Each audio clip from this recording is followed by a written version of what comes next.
नमस्कार विद्यार्थी मित्रांनो, आज आपण इयत्ता 10वीचा गवताचे पाते 20 खंडेकरांचा पाठ आपण अभ्यासणार आहोत। आपण या गवताचे पाते या पाठाच्या नावावरून आपल्या लक्षात आलं असेल की गवत की ज्याला आपण फारशी किंमत देत नाही किंवा फारसं महत्त्व देत नाही, पण त्याच गवताच्या पात्याचं महत्त्व या पाठातून 20 खंडेकर यांनी व्यक्त केलेला आहे। तर हा पाठ 7वा आहे। पाठाचे नाव गवताचे पाते आणि लेखक आहेत 20 खंडेकर। पाठ परिचय वाचतोय। कादंबरीकार, कथाकार, लघुनिबंधकार, समीक्षक, पटकथा लेखक। 1974 साली ज्ञानपीठ पुरस्कार खंडेकरांच्या वाङ्मय सेवेचा यथोचित गौरव करण्यात आला। भारत सरकारने त्यांना पद्मभूषण या पुरस्काराने सन्मानित केले। साहित्य क्षेत्रातील सर्वोच्च पुरस्कार ज्ञानपीठ पुरस्कार हा 20 खंडेकरांना मिळालेला आहे। त्यांचे कांचन मूळ, 2 ध्रुव, उल्का, 2 मणी, हिरवा चाफा, रिकामा देवारा, पांढरे ढग, पहिले प्रेम, जुळलेला मोह, ययाती, अमृतवेल आणि अश्रू या कादंबऱ्या, तर वायुलहरी, चांदण्यातील सायंकाळ, अविनाश, मंदाकिनी इत्यादी लघुनिबंध संग्रह, वनभोजन, धुंदुरमास, फुले आणि काटे, गोकर्णीची फुले, गोप आणि गोफण हे समीक्षा लेख संग्रह प्रसिद्ध आहे। रूपक कथा ही खंडेकरांच्या कथेला म्हणजे मराठी साहित्याला किंवा मराठी कथेला दिलेली ही एक देणगी आहे। आपले जीवनविषयक तत्वज्ञान आणि आदर्श मूल्ये त्यांची मांडणी खंडेकरांनी रूपक कथांच्या माध्यमातून केलेली आहे। सुवर्ण कल, क्षितिजस्पर्श, वेचलेली फुले हे त्यांचे रूपक कथासंग्रह प्रसिद्ध आहे। यापैकी सुवर्णकल हा खलील जिब्रान यांच्या रूपक कथांचा अनुवाद आहे। प्रस्तुत कथा ही त्यातलीच एक आहे। खंडेकरांनी सृष्टीतील पाने, गवताची पाते या घटकाच्या रूपकातून माणसाच्या विविध वृत्तींचे दर्शन, भावभावनांचे दर्शन या रूपक कथेतून घडवून आणले। की माणसाचा आता आपण बघितलं जेवढ्या व्यक्ती तितक्या प्रवृत्ती असतात, व्यक्ती तितके त्याचे स्वभाव असतात, व्यक्ती त्याचे गुण दोष ह्या सगळ्या गोष्टी आपल्याला पाहायला मिळत असतात। पण हेच त्या गवताच्या पात्याच्या माध्यमातून आपल्या भावभावनांचं आणि आपली जी व्यक्तींची माणसाची प्रवृत्ती जी आहे त्या प्रवृत्तीवरती प्रकाश टाकण्याचं काम 20 खंडेकर यांनी या पाठाच्या माध्यमातून केलेलं आपल्याला बघायचं आहे। बघा, बालपणापासून आपल्याला कथा खूप आवडते। असं गोष्ट कोणाला आवडत नाही असं पॉइंट असणार नाही, कारण प्रत्येकाला गोष्ट आवडते आणि गोष्ट ती जर रहस्य कथा असेल, पुढं काय होतंय अशा जर गोष्टी असतील तर आपल्याला त्याचा ऐकायला खूप उत्सुकता लावून राहिली असते। आता इथे सांगितलं की बालपणापासून आपल्याला गोष्टी किंवा कथा आवडतात।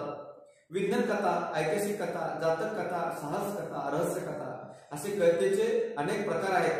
त्यापैकी एक प्रकार म्हणजे रूपक कथा आहे। कथेचे प्रकार दिले आहेत। कोणते प्रकार दिले आहेत?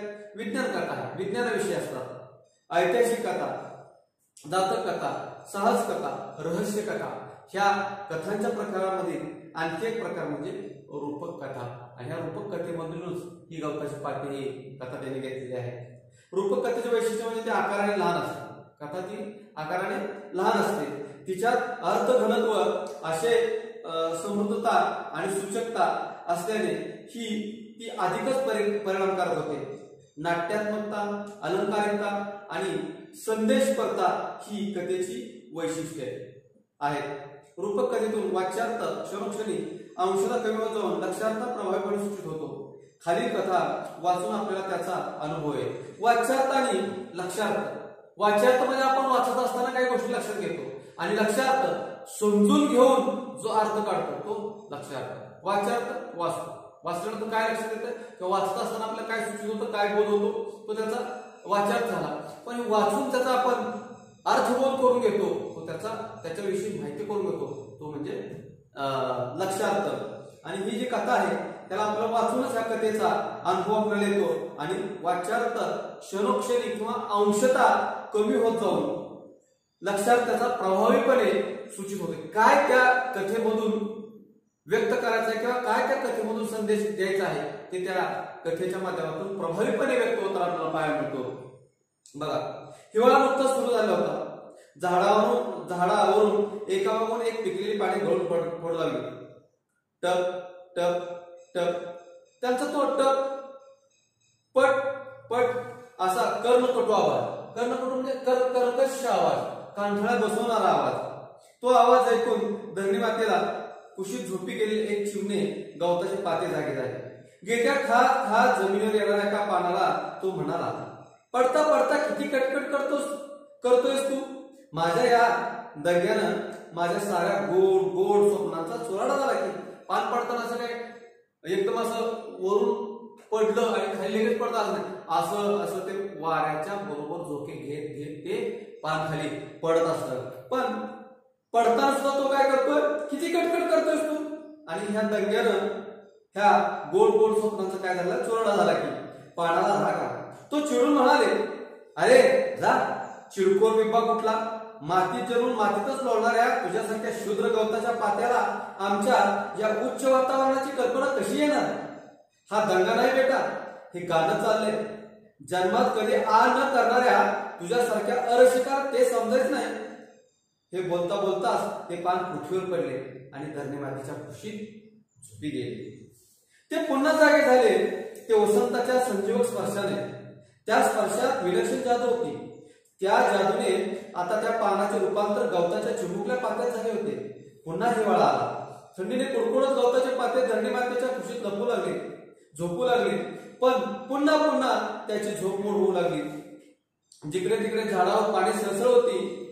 पट पट असा आवाज करत पृथ्वीवर पडत होती. ते गवताचे पाते कपाळाला आटी घालून स्वतःशीच पुटपुटले. काय हिवाळ्याची पानं, जीव खाऊन टाकला यांनी अगदी. केवढा हा कर्णकुट आवाज, छी छी छी. माझ्या साऱ्या गोड गोड स्वप्नांचा चेंदामेंदा केलाय. आता हे सांगितलं तुम्हाला, ह्याच्यावरून तुम्हाला वाच्यार्थ जो वाचतोय ते तुमच्या लक्षात आला असेल. पण त्याचा जो लक्षार्थ आहे तो लक्षार्थ समजून घेण्यासाठी ही जी कथा आहे या कथेचा अर्थ जाणून घेणं खूप महत्वाचं आहे. हे वाचलेलं ह्या कथेचा रूपका भावार्थ आपल्याला काय, याच्यातून आपण काय सूचित करायचंय, हा पाठ किंवा हा पॅराग्राफ असताना आपल्या काही गोष्टी लक्षात आहे. पण त्याचा नेमका अर्थ काय आहे त्या कथेचा तो आता आपल्याला पाहायचा आहे. अगदी साध्या सुद्धा अशा नैसर्गिक गोष्टीतून मानवी स्वभावाचे विविध पैलू दिग्दर्शित करण्याचे लेखकाचे सामर्थ्य या कथेतून सुंदर रीतीने प्रकट झाले आहे. गळून पडलेले पाने मातीत मिसळून जातात आणि पुढे त्या मातीतूनच गवताची चिमुकली पाती वर डोकावून पाहतात. दोघांच्याही अंतरंगात खेळणारा जीवनरस एकच आहे. पण झाडावरून गळून पडणारे पान आपल्या उच्च पदाचा खोटा अभिमान बाळगून गवताच्या पात्याला शूद्र लेखते आणि त्या पडणाऱ्या पानाचा आवाज ऐकून आपली सुंदर स्वप्ने भंग पावण्याची तक्रार ते पातेही करत सुटते. आता हे जीवन आहे म्हटल्यानंतर प्रत्येकाला मरण हे अटळ आहे. प्रत्येक गोष्टीचा निर्मिती ज्या झालेली आहे त्या क्षणी त्याचा अंतही निश्चित झालेला असतो. तसंच हे झाड आहे आणि ह्या झाडाचं जे पान आहे ते पानगळ झाडाचं पिकतं आणि काही कालांतराने ते पिकल्यानंतर ते गळून पडतं.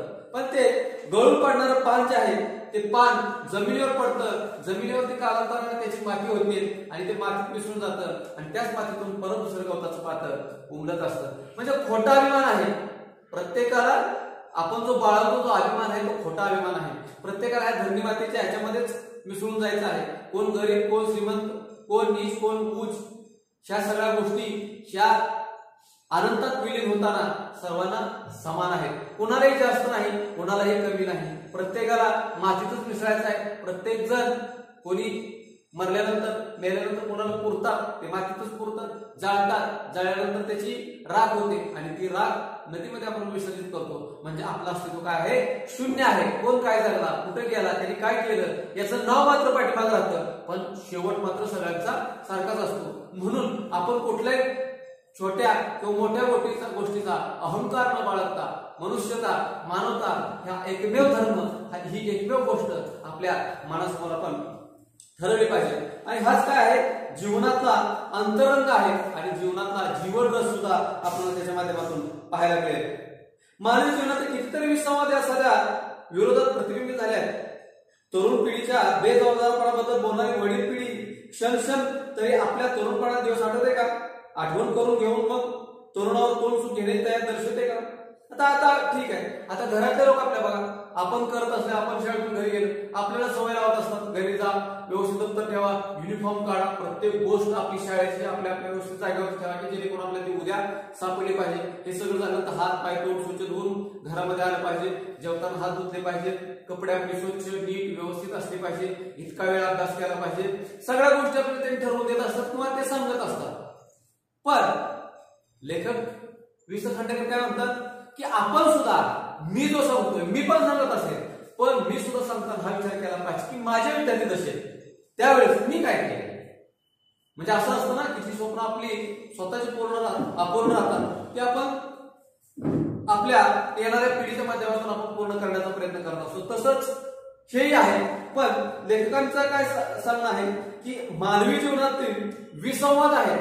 संवाद म्हणजे आपला जो चांगल्या गोष्टींची देवाणघेवाण होतो, विसंवाद म्हणजे गैरसमज, आपण सांगण्याचा दृष्टिकोन, पुढच्याचा समोर घेण्याचा दृष्टिकोन, त्याची समज, याच्यावरती संवाद अवलंबून असतो. आणि तो संवाद घडत असताना विसंवाद सध्या झाला तर त्याचं प्रतिबिंब विरोधात होतं. म्हणजे विसंवाद झाला तर आपल्या गोष्टी सांगण्याचा वेगळा जर अर्थ काढला तर विसंवाद होतो. विसंवाद झाला याचा अर्थ काय होतो, भांडणामध्ये होतो, गैरसमजामध्ये होतो. आणि हे तरुण पिढीच्या बेजबाबदारपणाबद्दल हे आपली वयस्कर मंडळी जी बोलत असतात, ती बोलत असताना त्यांचे तरुणपणाचे दिवस आठवावेत असं लेखक आपल्याला सांगतात. आणि वडील पिढीच्या सांगण्याकडे कपाळाला आठी घालून पाहणारी तरुण पिढी तरी प्रौढ झाल्यावर काय करते, ती जुनी किताच गिळत बसते. बाह्य स्वरूप किती बदलले तरी त्याच मनोवृत्तीचं पुनरावृत्ती होत असलेली दिसते आणि पिढीचं अंतर कायम राहते.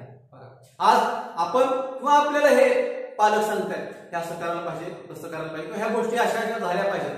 पण भविष्यात आपण सुद्धा मोठे होणार आहोत, आपण सुद्धा कुणाचं पालक होणार आहोत. त्यावेळेस जे आपल्या पालकांनी केलं, जे आपल्या वडिलांनी केलं तेच आपण पुढे करणार आहोत. म्हणजे कोणत्याही पिढीला आपल्याला दोष देण्याचा अधिकार नाही. कारण जोपर्यंत आपण अंतर्मन आपलं बदलत नाही, जोपर्यंत आपले विचार बदलत नाही, जोपर्यंत आपले विचार प्रगतीपथावरती आपण नेत नाही आणि त्याचा वापर आपण आपल्या रोजच्या जीवनात करत नाही, तोपर्यंत आपल्याला दुसऱ्या पिढीला किंवा दुसऱ्याला सांगण्याचा अर्थ प्राप्त होत नाही असं वि. स. खांडेकर सांगत आहेत. मग काय म्हणतात की आणि वडील पिढीच्या सांगण्याकडे आपण कपाळाला आठी घालतो. आता आपल्याला सांगायला कुठल्या गोष्टी पटत नाही, पण ज्यावेळेस वेळ निघून जाते आणि त्या गोष्टीचा आपल्याला त्यावेळेसचं महत्व वेळ निघून गेलं कळतं, त्यावेळेस पश्चाताप करण्याशिवाय आपल्या हातात कोणतीच गोष्ट राहत नाही. कारण त्याच वेळेस ती गोष्ट जर ऐकली असेल तर आज आपल्याला हे दिवस बघायला मिळाले असते, अजून काहीतरी वेगळं चांगलं बघायला मिळालं असतं. ही भावना आपल्या मनामध्ये कधीतरी आल्याशिवाय राहत नाही. म्हणून आपण काय केलं पाहिजे की ज्या त्या गोष्टीचं महत्व ज्या त्यावेळेस ओळखलं पाहिजे आणि त्याच पद्धतीने आपल्या आयुष्यात वागण्यात राहण्यात आपण सुधारणा केली तर आपल्याला भविष्यात निश्चितच चांगले दिवस होऊ शकतात. पण आता सांगणाऱ्या गोष्टी आपले पालक म्हणून काळजीपोटी सांगत असतात, त्याचा चुकीचा अर्थ, वाईट अर्थ न काढता आपण त्याच्यामध्ये सुधारणा केली तर निश्चित आपल्या जीवनामध्ये बदल झाल्याशिवाय राहणार नाही. तर ही जी पिढी आहे तोच किती पुढे घेऊन आला आहे. बाहेरून किती बदलले तरी त्याचे मनोवृत्तीची पुनरावृत्ती झालेली तीच विचार आणि त्याच पद्धतीची भावना आपल्याला दिसते. बाह्य रूपाकडे किती बदले, आपल्या राहणीमानामध्ये आपण किती बदल करू, पण ज्यावेळेस विचारामध्ये खऱ्या अर्थाने बदल करण्याची वेळ येते त्यावेळेस निश्चित आपल्या वडिलांनी जे संस्कार ज्या गोष्टी घातलेल्या आहेत त्याच आपण पुढच्या पिढीवर घालत असतो. म्हणून बाह्य रूप बदलण्यापेक्षा अंतर्रूप, अंतर्मन, विचार आणि आपला स्वभाव जर बदलला तर येणारी पिढी निश्चितच त्याच्यामध्ये सुधारणा घडून आणल्याशिवाय राहणार नाही. दुसऱ्याच्या जागी स्वतः करपून त्याचे सुख दुःख जाणण्याची किंवा त्याचे सहानुभूतीने समोर सोडण्याची प्रवृत्ती मनुष्यात नाही. मालक आणि मजूर या दोघांच्या स्थानांची आदलाबदल केली तर त्यांच्या स्वभावात काही बदल होईल का? बघा किती छान सांगितलेलं आहे. दुसऱ्याच्या जागी स्वतःला करपून बघा, आपण दुसऱ्याला बरोबर सांगतो हे असं करायला पाहिजे, तसं करायला पाहिजे, हे केलं पाहिजे, ते केलं पाहिजे, एवढा वेळ झाला पाहिजे, एवढा अभ्यास केला पाहिजे, तेवढं लिहिलं पाहिजे. पण ज्यावेळेस स्वतःवरती ती वेळ येते त्यावेळेस आपण मात्र त्याला आपल्या सोयीने काय करतो, बगल देत असतो. म्हणून दुसऱ्याला मराठीमध्ये म्हणत आहे, दुसऱ्याला सांगितलं ज्ञान आपण कोरडे पाशाल. तर असं न राहता स्वतः आपण त्या गोष्टी केल्या पाहिजे, मग आपल्याला दुसऱ्याला सांगण्याचा अधिकार आहे, आपण त्या दुसऱ्याकडून करून घेण्याचा आपल्याला अधिकार आहे. म्हणून आपण दुसऱ्याचं दुःख आपल्याला किंवा सुख सुद्धा दुसऱ्याचं आपल्याला ह्या गोष्टीचा जेव्हा अनुभव घेतो तेव्हा आपल्याला खऱ्या अर्थाने जीवनाचा अर्थ कळतो किंवा त्याची समृद्ध होण्याची प्रवृत्तीच्या दृष्टीने मनुष्यात नाही. कारण जर आपण त्याचं सुख दुःख किंवा त्याचा आनंद जर आपण नाही जाणून घेतला तर आपल्या जीवनामध्ये काहीच अर्थ नाही. कारण दुसऱ्याच्या आनंदामध्ये आपण आनंद मानला पाहिजे, दुसऱ्याच्या सुखामध्ये आपण सुख मानलं पाहिजे, तरच आपल्या जीवनातील आनंद हा दुसऱ्याला समजेल आणि दुसऱ्याच्या जीवनातील आनंद किंवा दुःख असेल किंवा इतरच्या गोष्टी आहेत आपल्याला सुद्धा समजतील. हा बदल आपण आपल्यामध्ये करून घेतला पाहिजे. मालक आणि मजूर दोघांमध्ये निश्चित अंतर आहे. मालक कधी मजूर एवढं काम करत नाही किंवा मालका एवढा कधी थाट करत नाही. तर ह्या दोघांमध्ये जर अंतर कमी झालं, ह्या दोघांच्या जर गोष्टींची अदलाबदल झाली तर निश्चितच दोघांचं दुःख किंवा दोघांचं सुख कळेल. म्हणून कोण चिरकाळासाठी गरीब आणि कोण चिरकाळासाठी श्रीमंत, कोणत्याही गोष्टी ह्या जीवनामध्ये नष्ट होणाऱ्या किंवा अमर नाही. कारण प्रत्येक गोष्टीला जन्म आहे, त्याच पद्धतीने मृत्यू सुद्धा आहे, सुरुवात आहे, याचा शेवट निश्चित आहे. ह्या गोष्टी आपण जर ध्यानात धरून प्रत्येक गोष्ट व्यवस्थित केली तर आपल्या जीवनामध्ये कुणाला कमी आणि कुणाला जास्त महत्व आहे असं कधी म्हणता येणार नाही. कारण प्रत्येकाचे विचार आचार याच्यावरती त्याचं व्यक्तिमत्व ठरत असतं आणि त्या व्यक्तिमत्वावरती आपलं भविष्यातील आयुष्य अवलंबून असतं. आणि या आयुष्य जर व्यवस्थित घडवलं तरी आपल्या जाण्यानंतरही आपल्या गोष्टी ज्या आपण जे संस्कार जे विचार आपण घालून गेलो आहे ते मात्र चिरकाल लोकांच्या स्मरणात राहत असतात, चिरकाल ते तुम्हाला ते आठवत असतात. म्हणून आपण जीवन जगत असताना वि. स. खांडेकरांनी सांगितलेलं आहे की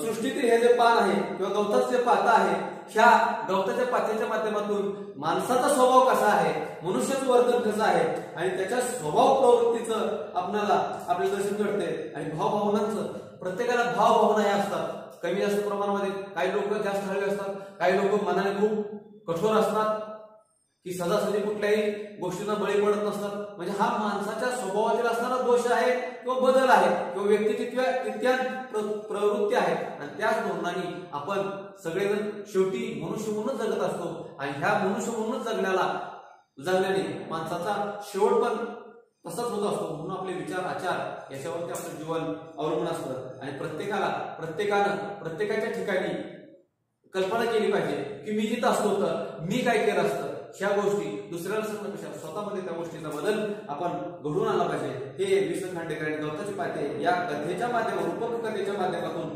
सांगितलेलं आहे. आपल्याला एवढंच करायचं आहे हे हा पाठ घरी गेल्यानंतर त्याचा जो ही जी कथा आहे ही कथा पूर्ण ध्यान देऊन ऐकायची. कारण आता आपण अभ्यासली, आपल्याला वाचताना ह्याच्यातून अर्थ आपल्याला वेगळा वाटला आणि त्याला जो सांगायचा भावार्थ आहे या रूपकथेचा, हा भावार्थ लेखकाने सांगितलेला पूर्ण वेगळा आहे. म्हणजे तुम्हाला समजायला थोडासा वेळ लागेल. म्हणून कसं 2 वेळा वाचा आणि त्याचा भावार्थ सुद्धा वाचा. धन्यवाद. आपण उद्या तासाला पुढचा पाठ आपण पाहणार आहोत.